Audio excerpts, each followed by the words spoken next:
My name is Anthony James, and I love the German Netflix show Dark. I love it so much that I started a YouTube channel to talk about it. From the start, I've been told that the Dark train won't last forever, and if I want to continue to grow on YouTube, I need to move on. Well, you know what? I don't want to move on. This show is worth more. It's worth more theories, more analysis, deconstruction, and discussion. So if you're not ready to move on either, then you're in the right place. Right here on Dark Discussions.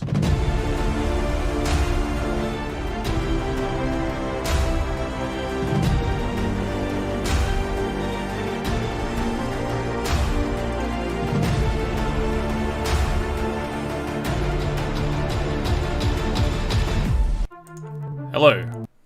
Hello. Hello. Hello. Hello. Hello. Hello. Hello, and welcome to Dark Discussions. We got there in the end. This isn't Dark Discussions with Konrad on if we don't have some technical difficulties. Well, guys, we're here. I'm Origin Anthony James, and that's HD Konrad. Well, Konrad, how are you? Hello. He's here. He's here. You caught me off guard by asking me how I was before saying hello. I'm all right, thank you. Yeah, I'm doing fine. I'm bright-eyed and bushy-tailed on this Monday evening. Yeah, it's a hot start here. Well, what I did there was I looked over at one of the comments that someone was making and then looked back to click my button to change us to this view, and I clicked the wrong one. And then I was like, hello, hello, hello, hello, hello, while I was going through them all, and we got there eventually. In the end, well, it's not the end yet. Or is it? Because the end is the beginning and the beginning is the end, as we all know. Right, guys, today we're going to be talking about Charlotte Doppler, the Doppler effect, so to speak. Someone's already asked in the comments, Top New Pro asked, are you going to be talking about the loop of her being her own mother and her daughter, whatever? I think it's being her own grandmother and all that sort of thing. Yes. Obviously, we're going to touch upon that. Of course we are. We sort of have to. It'd be a bit strange to talk about Charlotte without touching upon that a little bit. We're going to be going through multiple aspects of the Charlotte character. So if there's anything you guys want to add to the discussion, just jump on into those comments and do so as we go through. So before we do though, could you make sure that you subscribe to the channel if you haven't already? Every Monday, well, most Mondays. Some weeks we don't get the opportunity to, but most Mondays we're live. I'm live. Konrad joins me every 3 weeks or so on Dark Discussions. We are not ready to move on. I'll move on when 1899 comes out. And even then, I probably won't. So, it is my favorite show of all time. Konrad didn't mind it either. If you didn't watch his journey through, go and check out the After Dark podcast, episodes 1 through 33. What was the other one? Oh, yeah, we did have an Edge of Tomorrow episode in there, and a Jon Snow episode too. So if you we were finding our feet. Yeah, we were finding our feet. I won't hear any criticism for those weird episodes. Hey, listen, live, die, repeat, as they say. It fit into the Dark thing. I don't know how Jon Snow fit into time travel, but Bran Stark does a bit of that. Jon Snow, there is some time travel stuff going on in Game of Thrones as well, or time viewing, if not travel. So it all makes sense. Yeah, exactly. So before I do all my plugs, always the foreigner has said, are we just talking about Prime Charlotte, or we'll be talking about Alt Charlotte? Will she be discussed as well? Alt Charlotte is a small aspect of the show, obviously, because she is in season 3. So I'm sure we could touch upon her if you want us to. I was mainly thinking of Prime Charlotte, but we're not really going to do a whole episode on Alt Charlotte, so maybe this is the place to talk about her as well. So maybe we will talk about that as well. Alright guys, could you please subscribe if you haven't already? Give the video a like. There's already 13 people in, which is great for this early in the video, but give it a like. It does help. It'll push it out to all different people, and we'll get the word out. So think you can, if you want to send us an email, it's adpodmail@gmail.com. If you want to join the Discord, there is a link in the description. If you want to check out our After Dark podcast, it's out every Monday on the Culture Cave YouTube channel. And we're currently going through the OA. We're also going to be going through Dark with my friend Emmett soon, which I'm really looking forward to. And he's going to be doing one series at a time. God love him. He's going to be binging each season. We're going to laugh. Exactly. He's not going to come up with any worse theories than me. Let's be honest. It's impossible.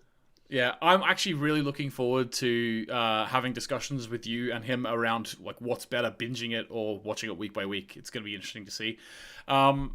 So there'll be sort of a certain thing there. If you want to leave a comment to suggest something that you want to see as a dark discussion, people always do that, so that's always fun to see. Vic Disco's still hanging on for the Westworld comparison. Still hanging on. We haven't done it yet. Having said that, though, Konrad and I are thinking about doing Westworld for our next After Dark podcast series after we do Dark with Emmett.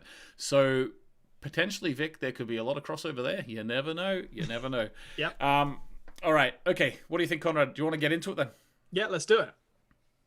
No segue here, unfortunately. We are live, but we'll move into it. So first of all, we're going to talk about Charlotte. What better place to start?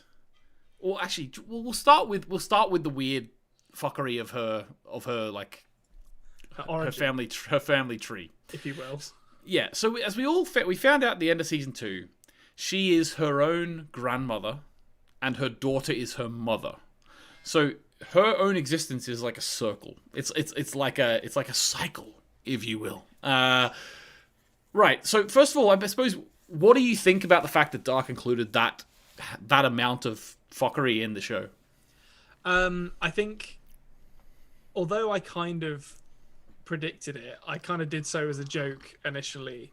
Like you kind of cajoled me into like putting pen to paper on a legitimate prediction, but I don't think in my head or in my heart of hearts I ever thought that would come true, and the fact that it did is kind of nuts to me, and the fact that they make it kind of so core to both hers and Ellie's narrative arcs is insane. It's really impressive as well, but it's the way that their plot lines are resolved is incredibly satisfying, which is an incredibly hard thing to do given how complicated it makes it for them.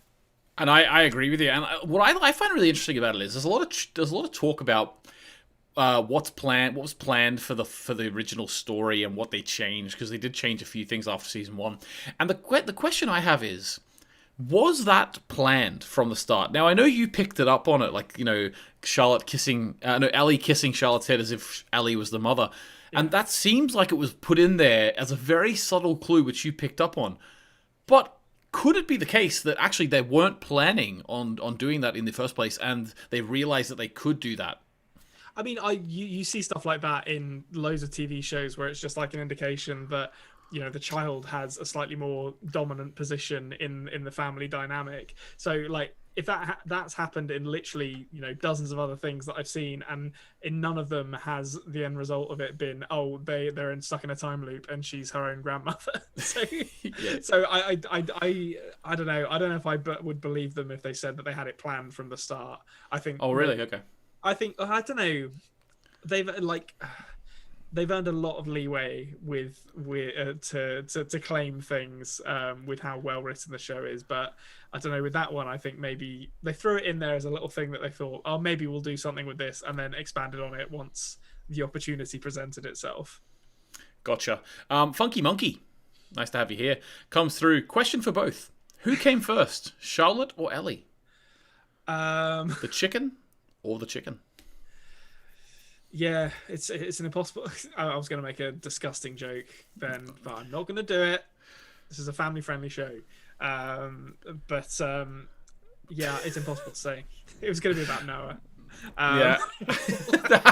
Okay. Yeah, no, I well, Donnie Starts just made it for you there in the chat, so we'll yeah. Thank you, Donnie. You and Donnie both have the mind in the gutter there, to be honest with you. Or should I say the mind? We're all thinking it. Yeah. The mind in the what's that liquid you predicted that Noah was using? I can't even remember anymore. I was going to make a joke there. Liquid he was using.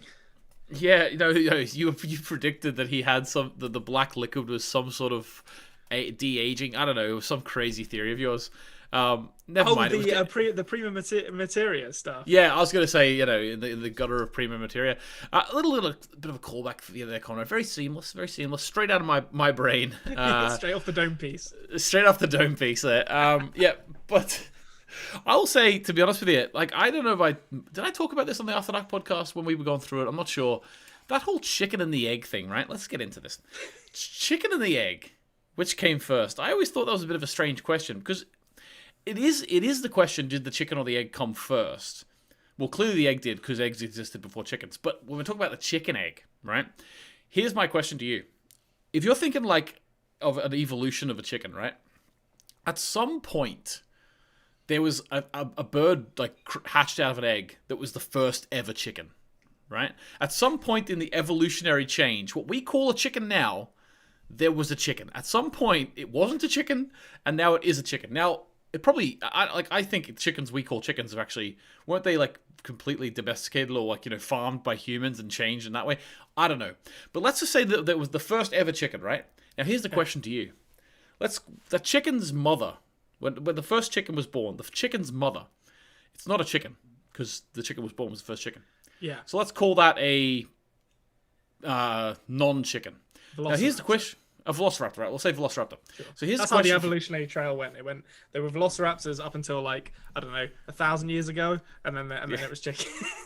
Exactly. Yeah. So that's that. We all know that. But basically, the velociraptor's egg hatched into a chicken, right? Sure. Here's a question for you: was the egg a chicken egg, or was it a velociraptor egg? This is the crux of the question. Yeah, that's a good point. Well, I think you have to be broad-minded and allow the chicken to pick how it identifies itself. No, the chicken can, but the egg's a non-sentient being. That's a good point. You just have to be like non-deterministic about it, which ties us nicely back into Dark. Yeah, it does. Yeah, there we go. Before we leave the evolutionary chat, if you want something that's even more complicated than Dark, go have a look at where whales came from. Right, let's move on. So there you go. We're back into Dark. Connecting the dots. Transition back to connecting the dots says, "Lol, what the heck." Having trouble connecting the dots there. Connecting the dots. Okay, so are we going to talk a bit more about the mindfuckery of the reveal? I think we've talked about that at length multiple times, and I think we both agree it was mental. You predicted it, but at the same time, you didn't think it was going to happen. No, I very much thought that was in the Regina sword fight school of theories, where I was like, well, that's cost me a point, but it was a good laugh. Yeah, exactly. But no, but it went well. It went well. So that is the reveal. It is pretty crazy. I don't think there's an answer to which one came first. I think I would say that the alt world and the prime world were all created at the same time. So therefore, Ellie and Charlotte were both created at the same time, past, present, and future at once. That's what I think. I think that makes sense. Yeah, I think so. But we can go into a bit more nuance in terms of the relationship then. In terms of the mother-daughter relationship between Charlotte and Elisabeth, if you want to touch on with the Elisabeth and Charlotte, like Elisabeth as the mother, we can also talk about that, but we only got a tiny scene or two of that later in the third season. My question to you is, do you think that Charlotte was a good mum to her children? I mean, she abducted her she abducted herself from... True. She stole herself from her daughter. Yeah. So I don't know, like that's a mark against her as a mother, I think, to steal your granddaughter. But I mean, she kind of had to as well in order to perpetuate the cycle. So I give her some leeway in that respect. I think it's difficult, really, because we don't see her being all that motherly. I don't think. Like, I never really. Like, it's interesting for Charlotte as a character because her parentage and her, like, I guess, ancestry and like her family line continuing on from her is such a central part of her character progression. It's interesting that I never really think of her as that maternal. I suppose because when she actually gets back to her, I'm not going to say correct timeline, but when she and Ellie are kind of reunited, they're both women in their kind of middle age, like in their 40s or maybe early 50s. So there's not really that opportunity for us to see those maternal bonds at work. So I don't know if I can. I don't know if I can really make a comment on her as a mother.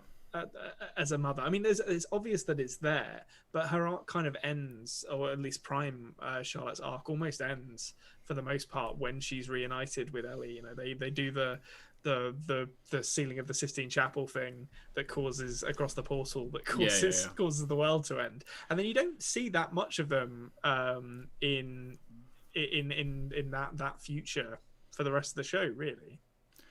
Yeah, I know what you mean. It's interesting here. Handsome Hereditary's come in and said that Ellie stole herself. Nah, Ellie stole herself. That's interesting. That sounds like Handsome Hereditary is the type of guy who would their friend would come to them and say, "Hey, do you want to go rob that shop?" And they're like, "Yeah, but as long as you do it all, Yeah. I'll stand next to you and if we get the money, I'll take half. But I technically didn't steal anything. Yeah. Just know that if we get arrested, I'm immediately turning you in and Yeah.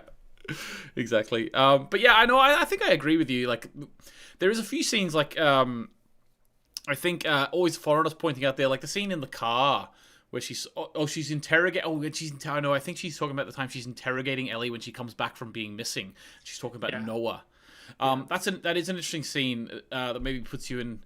Charlotte seems like maybe a bit of a strict mum then. I will say actually, yeah. I think is it Donnie starts.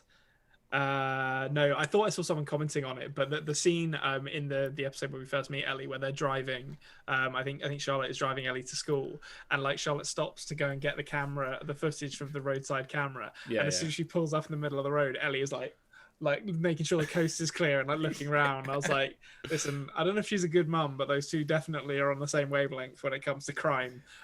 Which will. What's funny is her mum's the chief of police. Well, exactly. And she's looking around for police. Yeah, but, hiding in plain sight. Yeah, she's hiding in plain sight.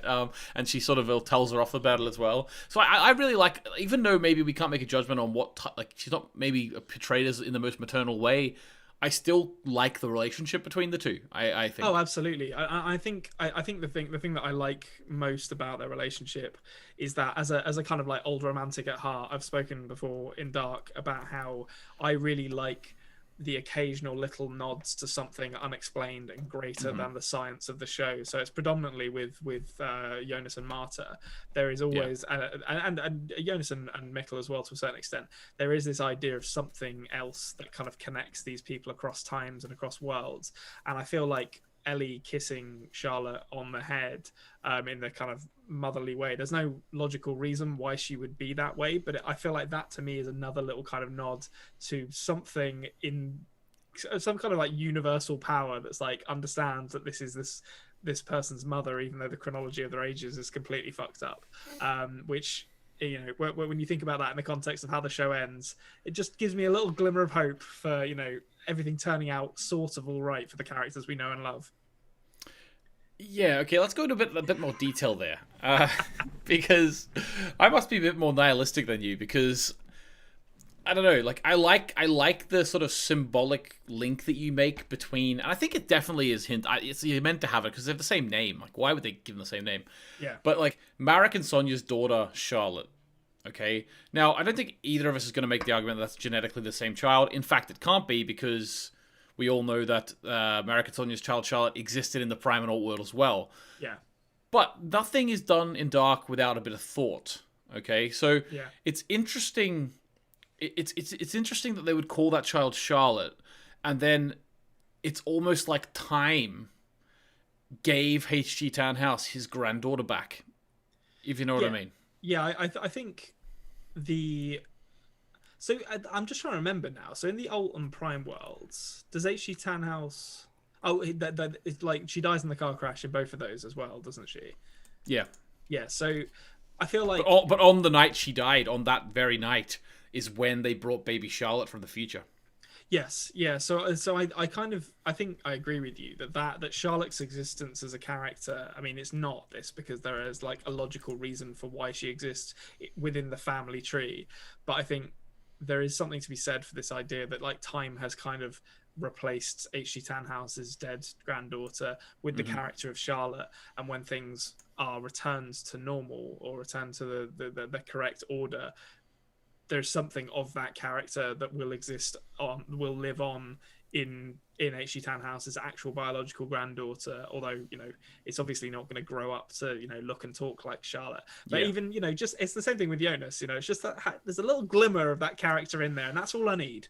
Yeah, well, I don't really I'm sure it's not the case, right? Of course it's not. But I don't really see why the character of Charlotte couldn't be that baby. Well, I do see why, because there was two of them at the one time. But my point is that I'm imagining this, right? Imagine like in the origin world, Peter Doppler got with the other Charlotte, right?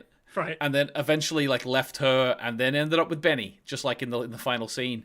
Like in my mind, obviously I don't think it's hinting at that at all, but in my mind I'm sort of thinking to myself, like, what if Peter Doppler got with that Charlotte as well? It's very interesting there. Maybe that would imply they had a pretty bad end to the marriage as well. Just like, well, would you call Charlotte? Actually, let's talk about Charlotte and Peter then. Let's talk about the marriage. Is their relationship over at the end of season 2? Yes, I think. Well, I mean, yeah, it's over in the sense that they no longer live in the same time. Yeah, okay. So I think that's grounds for at least a separation, if not a divorce. To be like, look, never mind not spending any time with the kids. She literally can't spend any time with the kids. Like Francisca's like on her own here because her mum is in 2052. Yeah. But yeah, I think their relationship is over well before that, and I think it's the interesting thing about Charlotte and Peter's relationship is that although they clearly have very significant problems stemming from Peter's sexuality and the fact that he might be, or I guess he kind of actively is repressing it at times, is that they still love, like, seem to love and care for each other, which is used often to contrast with other couples who maybe aren't as respectful or loving towards each other despite not having as bigger issues as Charlotte and Peter seem to. Yeah, I would agree with that. Ragad says Tannhaus's granddaughter's body was never found, which is true. They did say that as well. I don't.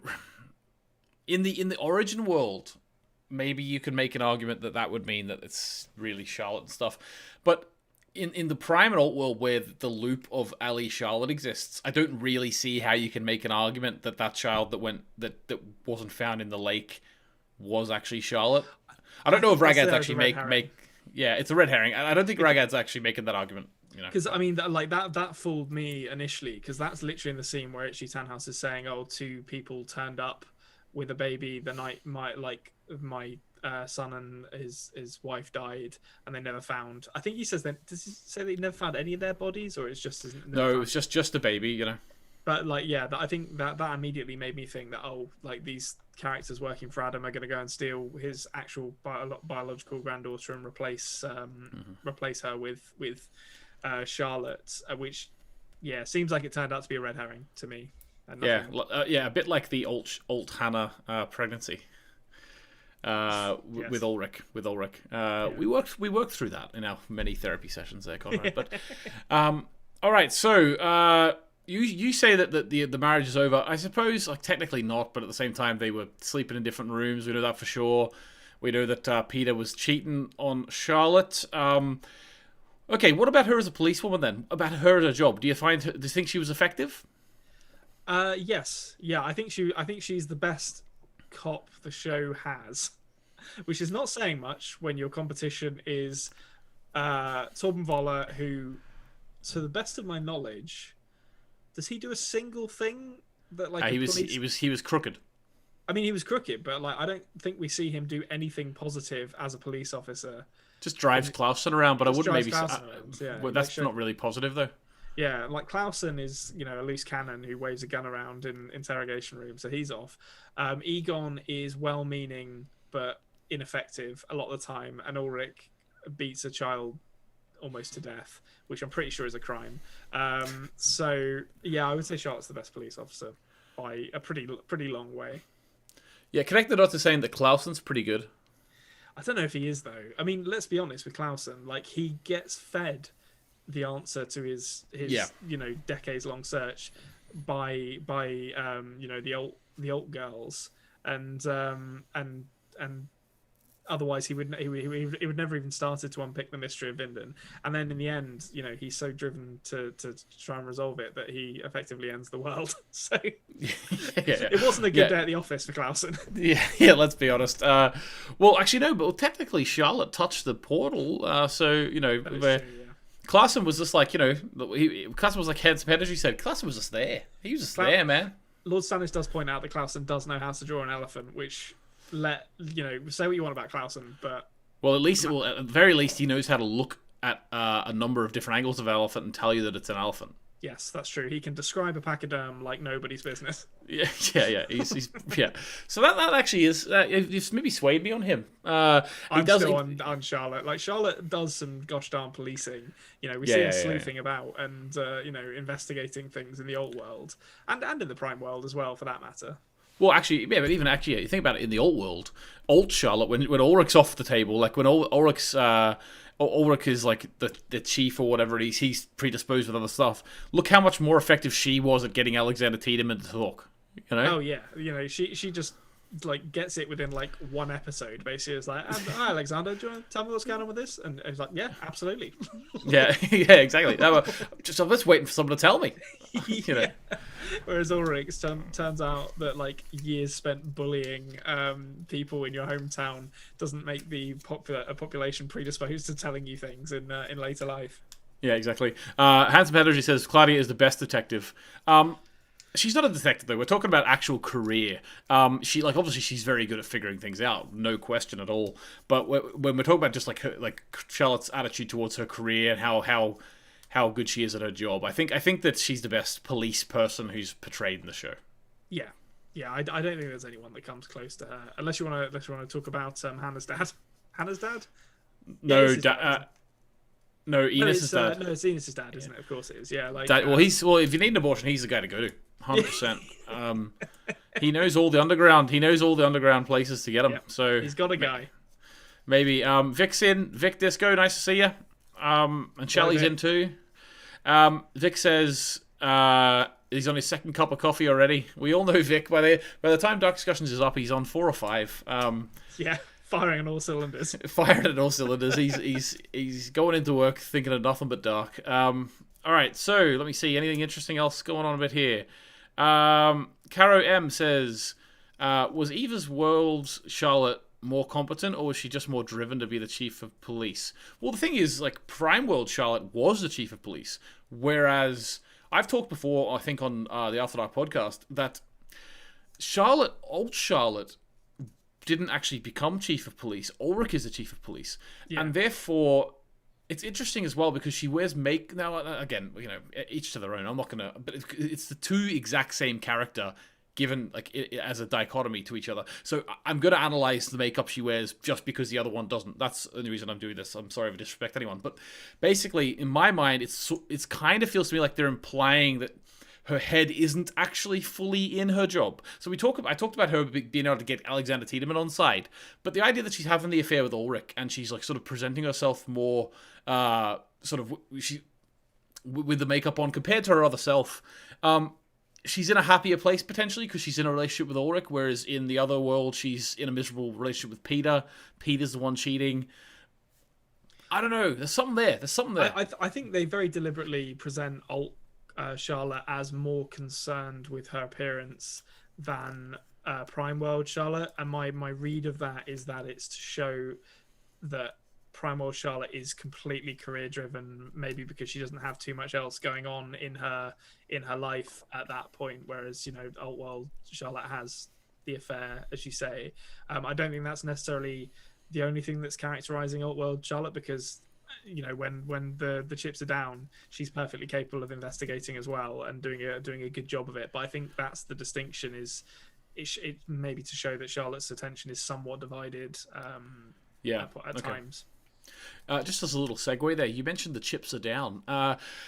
My wife has been listening to a lot of the musical Hadestown, and I've listened to a bit of it, and what I've heard I've very much liked, because she wants to put it on, basically. She wants to start a drama group and put it on.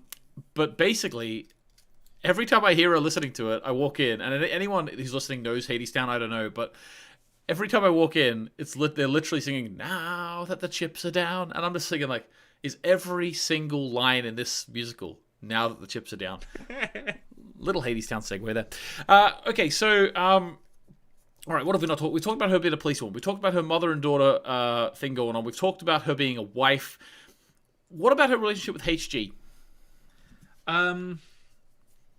It's interesting, that relationship, because it's sad in a way that it never really resolves. because obviously they have a very close relationship, or basically a father-daughter relationship, or as close to it as you could possibly get. And then he reveals the truth of her origin to her, and from that point on, there's never any reconciliation between them, which is incredibly sad. It's one of the saddest. I don't want to say missed opportunity, because that makes it sound like it's bad that the show didn't do it, but the fact that those characters didn't get any kind of resolution where they sort of come to be at peace with the nature of their relationship is really sad, I think. Yeah. There was only actually one scene of dialogue between them, but even in that scene, I got the connection between them. And obviously Charlotte was in the position where she was questioning who she was, and maybe only one scene of dialogue between them in the whole show. Yeah, it's like it's the scene where, well, I'm pretty sure maybe there's a tiny one as well, but it's the scene where H.G. Tannhaus shows her the pictures of Marek and Sonia and explains that actually she's not you're not my real granddaughter. That's nuts, because I feel like that relationship, by the time we get to that scene, I feel like it's a fully fleshed out relationship.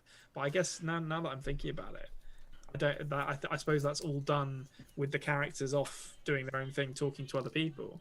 Yeah, it's very interesting actually, and we didn't actually find out till season 2 that H.G. Tannhaus was her grandfather at all. And that's actually something you predicted correctly. I don't know if you put in the theory matrix. That was in the theory matrix. It was kind of that. The writing was on the wall for that one. It was sort of like, okay, we've just. My grandfather was obsessed with the 33-year cycle. Black hole physicist that we've been introduced to, and Charlotte's going, my granddad loves a black hole. And it's like, well, okay, I guess we know who Charlotte's granddad is then. Yeah. Exactly. Right, guys, if you haven't clicked the like button yet, can you please click the like button? If you're watching us on a PlayStation or Xbox or something, you can actually click on the 3 dots and get to the like button. It does really help us. Thanks very much for watching. We're not finished yet. Just thanking you guys, because I can't thank you enough. There's few people putting in the comments there. I can see Donnie and Vic are saying like that they really love this group and the community that we're building here around the show Dark, as well as the OA, as well as the movies we talk about, all sorts of things we're talking about here. I think we've got one of the best natured groups on the internet. I'm not biased. I'm not biased, but I think it. We got a lovely group of people here. Very much appreciate you guys turning out in your numbers to hang out with us. Yeah, exactly. So if you want to jump into the Discord as well, there is a link in the description. All right. So Kristen says, "Hey guys, I've been watching the OA video and missing this. Hey guys, welcome to this. You can either watch us live here now, or you can catch it. It'll be up properly on the channel tomorrow as well." Peter Griffin's popped in. Hey Peter. I love the show. Yeah, Peter. I didn't think Peter Griffin actually had the mental fortitude to wrap his head around Dark, but apparently he does. He loves a flashback. That's what I'll say about Peter Griffin. Yeah, he absolutely does. That's true. Yeah. All right. Okay. All right. So last thing I suppose we haven't talked about yet, which we should. Well, actually, we've just done it. I wanted to talk about Teenage Charlotte, but we've kind of just done it. What about the birds? Yeah, this is the thorny issue that I knew we'd eventually get to, and I had to get out ahead of it and say, all right. So Helga is presented as being really into dead things, and then gets beaten almost to death, but not because of it. But it kind of gives him away, gives the game away to Ulrich that he might be a little bit maladjusted. Charlotte's not that far behind him in terms of weird dead bird stuff, as far as I'm concerned. Yeah, Charlotte doesn't actually out of the words they're beautiful when they're dead. No, at least. I mean she knows she's like smart enough to keep that under her hat, but she is kind of sticking dead birds in her freezer next to the pizzas and like the chips and stuff, which I don't know. It was an odd aspect of her character that was never really like addressed. I felt it was like, when she was a teenager, she just really liked collecting dead animals. Yeah, LV Rainey says here, almost every reactor I've seen talk about Dark says, "Why are you picking up dead birds with your bare hands?" Yeah, it's like the show never really addresses it. It's just like, when she was young, she was into it. I guess she grew out of it. I don't know about you guys, but when I was a child, I was scared of dead birds from a young age, and I'll tell you why. One time, I got I know because it was a particular birds that I saw this in, right? It was dead bird in the garden, and I flicked it over with a stick, and the whole underside of it was just maggots. Oh, Yeah. I remember my this is a complete tangent, but we found a dead. I think it was like a crow. 'Cause it was I can never remember which order the blackbirds go in size. I think crows are the biggest ones. Crows are pretty big. Yeah, like so it was like a dead crow in our garden once, and my my dad being the I'm gonna say this about my dad. He's not the most culinarily minded man that you've ever met, and he found this corpse in the back. He's not allowed to he's not allowed to touch the fridge. That's why. No, that's true. No one's allowed to touch the fridge in my house apart from my mum. But my dad like brought the body of the crow to like the sort of door to our back garden and suggested to my mum that we make crow pie out of it. And he'll to this day he'll say that he was joking. He was not. He was being 100% serious. This like bird that has just been rotting in like outside for like a day. So yeah, I've never had crow pie. Yeah, crow pie, delicious crow pie. Well, people are popping in the comments here, Konrad, saying that you're wrong about crows being the biggest. It's ravens. Is it ravens that are biggest? Do we have ravens? Like in Ireland, there's no ravens. I think it's crows. I think we have ravens at the Tower of London. I'm pretty sure that's the bird at Tower Possibly. of London. I don't think we have them in Ireland, or maybe I just haven't seen them. Maybe we do actually, but crows are big. So if ravens are bigger than crows, whew. What is it? So is it raven, crow, magpie, blackbird in order? Possibly, yeah. Or the jackdaw as well. There's a jackdaw which is tiny. There's too many of them. Why? Jackdaw is a tiny little one. There's too many of these kinds of birds. Yeah, exactly. there's too many. I can imagine, like, see, people are saying here, always foreigner says she didn't even label them dead bird, do not eat. I can imagine Charlotte, like HG Tannhaus, doing the same as your dad, going out to the freezer next to the frozen pizzas and seeing a dead bird, and it's like, let's have some crow pie for dinner tonight, Charlotte. Crow pie. Yeah. It's just no, they're my samples, Grandad. They're my samples. Don't touch those. Let's be honest, HG Tannhaus doesn't look like the kind of man who's like cooked a meal in 30 years. Like he's a microwave man through and through, I think. Yeah, definitely. All right, guys. So that's pretty much going to do us for the Charlotte chat. Unless anyone else wants anything we want to talk about to pop us into there. I still haven't finished Orphan Black Season 1. I've taken a month break from it. I apologize. I will finish it. I'll let you know what I think of it as well. But yeah, so apart from that, let me see. Is anyone popping with anything? Konrad, okay, I'll ask Konrad a question while we got him here. Because in the next few weeks, I'm not sure if there's going to be a Dark Discussions next week. If there is, I'll put it in the Discord and I'll let you know it's happening. I'm starting back school, guys, so Dark Discussions obviously is continuing on, but just whether I'll have time next week with starting up again and planning everything, I'm not sure yet. I'll see you then. But basically, I want to ask Konrad a question, because very soon I'm going to be doing another video about everything that we know about 1899, because there's been a few things come out since my last one. What do you know about 1899, Konrad? Because bearing in mind we are going to be doing it on the After Dark podcast. I know literally nothing about it. I know that. Well, I don't even know this. I suspect that is the year in which it is set. But yeah, I don't. I've deliberately not read or looked at anything, so I'm going in even more. Well, when it comes out, and assuming I see nothing between now and then, I'm going in even more blind than I was with Dark. Because with Dark, I kind of already knew that it was a sci-fi-ish kind of show about missing kids. Like I had that sort of concept in my mind. Whereas 1899, it could be about pirates, it could be about the second Boer War, which I believe happened in South Africa in 1899. It could be about anything. I just don't know. It could be about cowboys. Maybe it's like a Westworld. Maybe it's a German Westworld thing. Yeah, exactly. And Vic, I was talking before you got in. Actually, Vic, if you're listening, we actually are thinking about doing Westworld next on the After Dark podcast, so you'll get a lot of Westworld talk. Don't you worry, it's coming. This Westworld talk it's the Westworld talk that is promised. Like the princess that was promised. Okay, so the first actress has been cast, yes, but we're not even going to reveal who that is to Konrad. So have they not started production on it yet? No, they're in the pre-production at the minute, and they're sort of getting everything. Okay. I thought they were already in the process of making it. Well, pre-production is in the process of making it, but but they're not in they're not in the principal photography.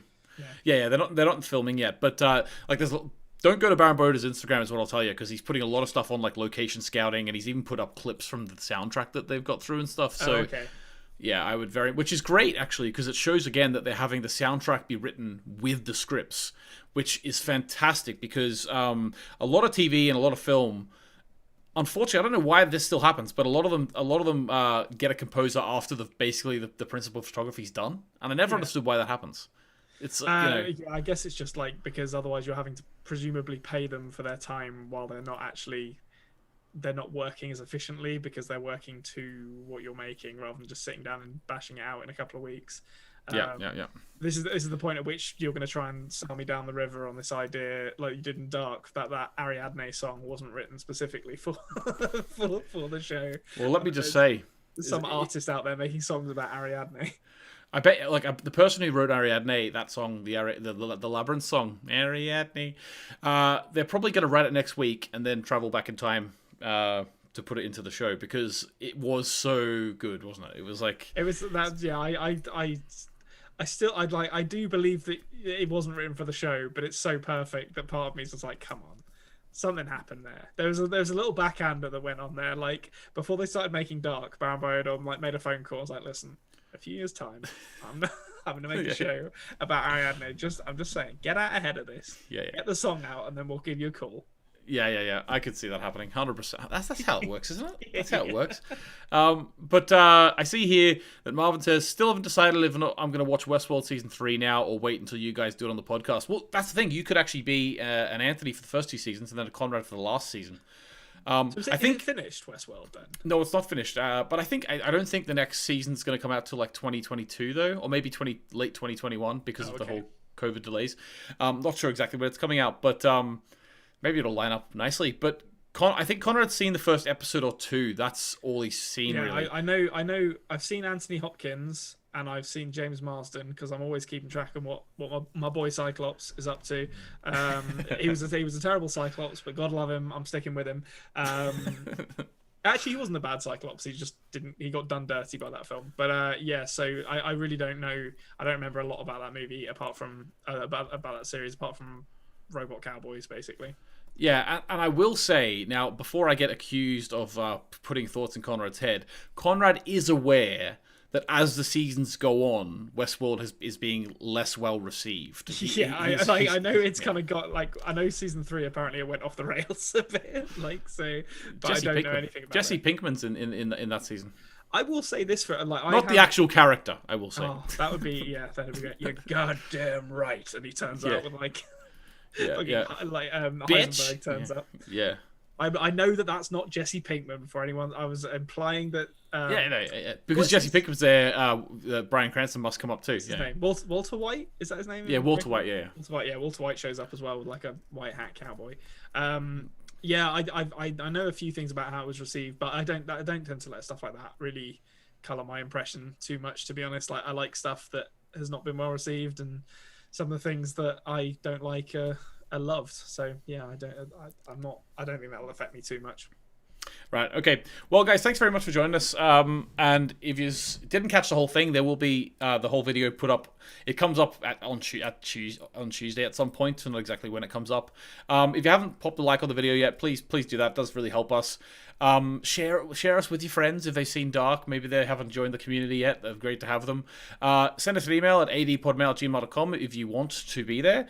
If you have any ideas about future discussions we could have, put them in the description. I am going to be doing a discussion in the next while, I don't know when, but on the music. There's been a lot of people talking about, can you do the music of Dark, like the montage music, I suppose, is being focused on the most. Definitely would love to do that. So I'll be thinking about that. Thanks very much for being here, guys. Any last words, Konrad? No, not really. I haven't really got anything to add here. Like, it's going to be incredibly boring. Just say, like, thanks for joining us again, guys. It's always lovely to turn up on these and see, like, a group of people having fun with each other. All playing nice. That's what I like to see. Exactly, all playing nice. All right, guys, thanks very much for joining us, and we will catch you later. Goodbye. Goodbye.